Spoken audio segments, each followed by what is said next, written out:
வேதம் சொல்லுகிறது, வானத்தையும் பூமியையும் உண்டாக்கின கர்த்தரிடத்திலிருந்து எனக்கு ஒத்தாசை வரும். சங்கீதம் 121:2. நம் வேதத்தில் மார்க் 5ஆம் அதிகாரத்தில் பார்க்கிறோம், 12 வருடம் பெரும்பாடுள்ள ஸ்திரீ அநேக வைத்தியர்களிடம் சென்றும் அனைத்து செல்வங்களையும் செலவழித்தும் சற்றும் குணமாகாமல் வருத்தத்தோடு காணப்பட்டாள்.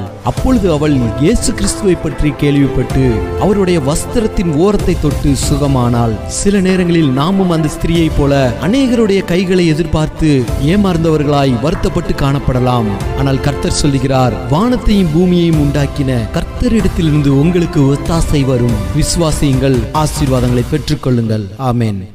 வானமும் பூமியும் படைத்த வல்ல தேவனிடமிருந்தே, வானமும் பூமியும் படைத்த எண்ணுக்கடங்கா நன்மைகள் வருமே, என் கண்கள் ஏறெடுப்பே.